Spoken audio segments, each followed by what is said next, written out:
سوچیے، ایک ایسا محل جہاں ایک ظالم بادشاہ کے ایک اشارے پر زندگیاں ختم کر دی جاتی تھیں، جہاں تخت کی چمک آنکھوں کو خیرہ کر دیتی تھی، مگر دلوں میں خوف کا راج تھا۔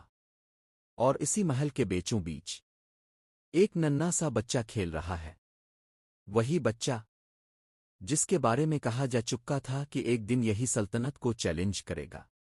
بچہ تھا حضرت موسیٰ علیہ السلام۔ روایات قصص الانبیاء کے مطابق ایک دن کھیلتے کھیلتے انہوں نے بادشاہ کی داڑھی پکڑ لی اور اس کے سر سے تاج کھینچ لیا۔ محل میں سناٹا چھا گیا، سانسیں رک گئیں، کیونکہ کسی میں یہ جرت نہ تھی کہ بادشاہ کو ہاتھ بھی لگا سکے، اور یہاں ایک بچہ اس کی شان کو چیلنج کر رہا تھا۔ غصے سے آنکھیں سرخ ہو گئیں۔ حکم ہونے ہی والا تھا کہ بچے کو قتل کر دیا جائے، لیکن اسی لمحے ایک نرم دل عورت آگے بڑھی۔ وہ تھی حضرت آسیہ بنت مزاحم۔ انہوں نے کہا، یہ تو صرف ایک معصوم بچہ ہے، اسے کیا خبر تخت کیا ہوتا ہے، تاج کیا ہوتا ہے۔ پیر فیصلہ ہوا، بچے کا امتحان لیا جائے۔ الفاق طرف چمکتا ہوا سونا رکھا گیا اور دوسری طرف دہکتا ہوا جلتا کوئلہ۔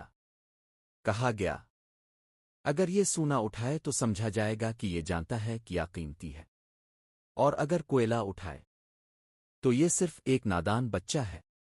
وہ لمحہ تاریخ کا فیصلہ کن لمحہ تھا۔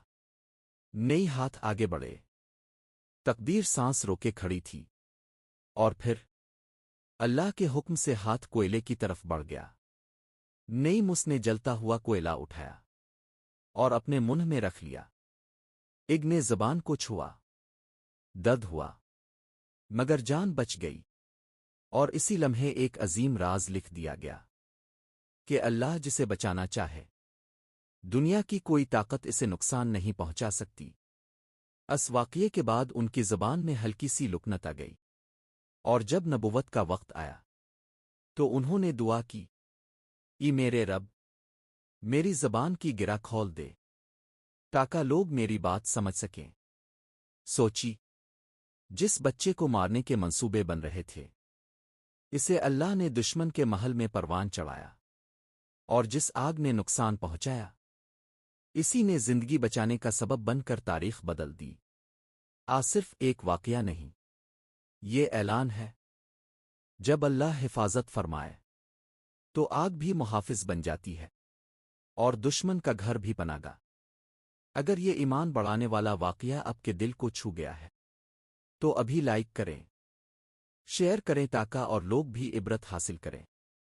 چینل کو سبسکرائب ضرور کریں، کیونکہ اگلی کہانی آپ کو بتائے گی کہ کیسے یہی بچہ بڑا ہو کر دنیا کے سب سے بڑے ظالم کے سامنے حق کی آواز بنا، اور تاریخ ہمیشہ کے لیے بدل گئی۔